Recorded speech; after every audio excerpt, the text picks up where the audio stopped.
আমি স্নেহা। কয়েকদিন হলো জার্মানির একটা সাদার্ন মোস্ট পার্টের ছোট শহর বিবরাককে মুভ করেছি হাজব্যান্ডের সাথে। আমার হাজব্যান্ড আকাশ এখানে একটি নতুন কোম্পানিতে জয়েন করেছে এবং যতদিন আমরা সুইডেনে ছিলাম তখন একটি আলাদা টাইপের লাইফস্টাইল ছিল। এখন জার্মানিতে এসেছি, অনেক কিছু বদলে গেছে, অনেক রকমের চেঞ্জেস হচ্ছে, কালচারাল শকস হচ্ছে, অনেক রকমের ডেইলি লাইফে ডিফারেন্সেস আমরা দেখতে পাচ্ছি। তো বেশ কিছু এইসব জিনিসপত্র ক্যাপচার করতে, আমার ফ্যামিলিকে ছোটোখাটো আপডেট দেওয়ার জন্য যে আমি সারাদিন কী করি, কেমন করে আমার দিন কাটে, অফিসের আশেপাশে আমি কি কাজ করে থাকি সারাদিনে, এইসব ডকুমেন্ট করার জন্যই এই কিছু ভিডিও আমি বানাচ্ছি। তো আজকে সকালেও আমি একটুখানি ব্রেকফাস্ট করলাম, একটু ব্ল্যাক কফি খেলাম, খেয়ে এগুলো ঘরের ছোটোখাটো কাজ করে অফিসের জন্য বসবো। তাই একটু রান্নাঘরটাও টিপটপ করে রেখে দিয়ে আমি আসলাম এই ঘরে আমার কিছু জামা কাপড় ভাঁজ করে নিতে।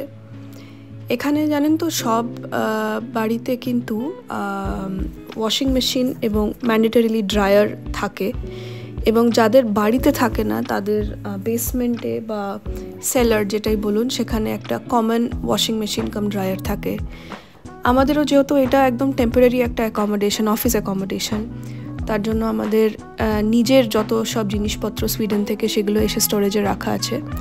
তাই আমরা আপাতত আমাদের এই টেম্পোরারি অ্যাপার্টমেন্টেরই নিচের কমন ওয়াশিং মেশিন আর ড্রায়ার ইউজ করছি। আর উইকে চেষ্টা করি একবার এই ক্লিনিংগুলো করে নেওয়ার, বিকজ সারা সপ্তাহে আমরা দুজনেই ওয়ার্কিং, তাই টাইম হয়ে ওঠে না। জামা কাপড়গুলো গুছিয়ে ভাঁজ করে সব জায়গায় জায়গায় রেখে আমি অফিসের কাজ করতে বসে গেলাম। আর এই মাঝখানে এই ছোটো ছোটো ব্রেকসগুলো আমার মনে হয় নেওয়া খুব ভালো চোখের পক্ষে। একটানা ল্যাপটপের দিকে না তাকিয়ে থেকে আমি এটা ওটা করে নিয়ে থাকি সারাদিনে।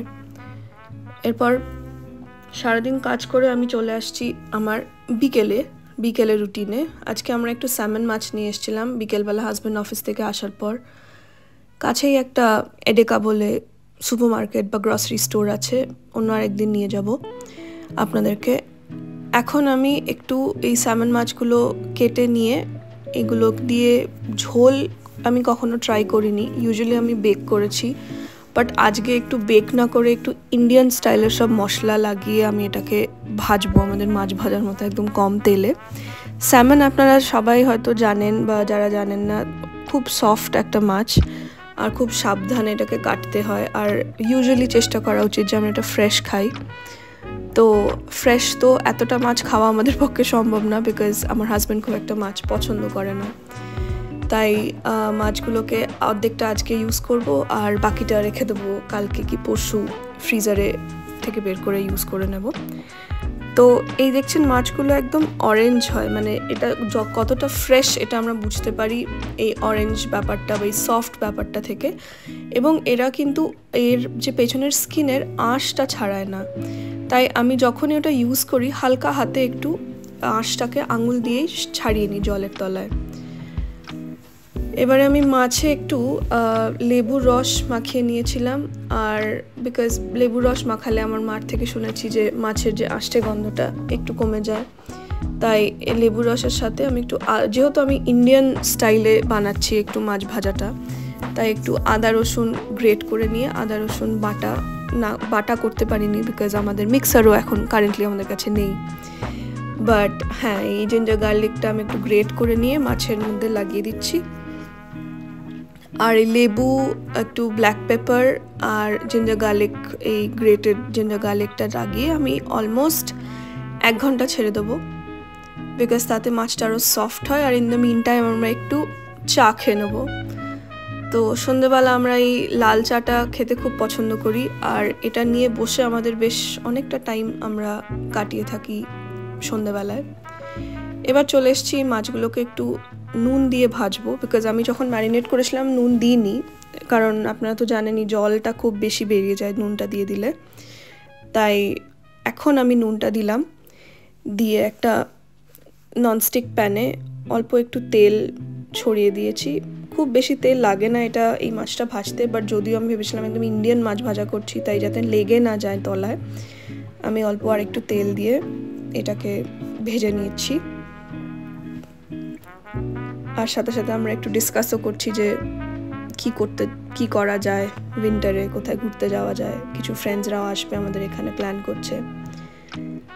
তো আচ্ছা, এই দেখুন মাছগুলো মোটামুটি ভাজা হয়ে গেছে। আজকে আমাদের ডিনারে ছিল ভাত, ডাল, এটা লেফট ওভার ছিল আগের দিনের, মাছ ভাজা, আর একটু বিরিয়ানিও লেফট ওভার ছিল।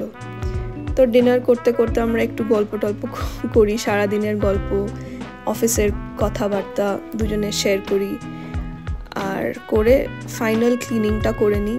বিকজ আমরা দুজনেই খুব পছন্দ করি ঘরটা একদম, কিচেনটা স্পেশালি ক্লিন করে রাত্রিরে শুতে যাওয়া। বিকজ এখানে তো সবই ডিশওয়াশার বাসন ধুয়ে নেয়, তো আমরা রাত্রির বেলায় ডিশওয়াশারটা চালিয়ে শুয়ে পড়ি, সকালবেলা উঠে সব বাসনগুলো জায়গায় জায়গায় রেখে দিই। এবং সারা দিনের পর আমরা চেষ্টা করি যে যতটা সম্ভব ঘরটাও যাতে ক্লিন থাকে, যাতে পরের দিন আবার এই সেম কাজগুলো আমাদের না করতে হয়। তাই আমিও একটু জিরে ভিজিয়ে রাখছি, কারণ সকালবেলা আমি রোজ জিরে ভেজানো জলটা খাই। আর আকাশ একটু সব ডিশওয়াশার চালিয়ে দিচ্ছে, বাসন টাসনগুলো ফাইনাল ক্লিন করে দিচ্ছে। তো এটাই হচ্ছে আমাদের এভরিডে একটা রুটিন, যেটা আমরা ভাবলাম যে শেয়ার করা যাক। এবং উইথ টাইম আমি চেষ্টা করব আরও আমাদের কিছু ব্লগস, আমাদের কিছু ডেইলি লাইফ এই ভিডিওজের মাধ্যমে আপনাদের কাছে নিয়ে আসার। তো thank you so much for watching. Have a great day, have a great night, আপনারা যেখানেই আছেন from different parts of the world. একটা কুইকলি, এই কয়েকটা মালপোয়া আমার মা বানিয়ে দিয়েছিল আসার সময়, এই মালপোয়াগুলোকে আমি একটু রেখে দিচ্ছি সুন্দর করে। অ্যান্ড আর একটু ঘরটার মুছে, টেবিল মুছে আমরাও এখন শুতে যাই। Okay, have a great time everyone, bye, thank you for watching.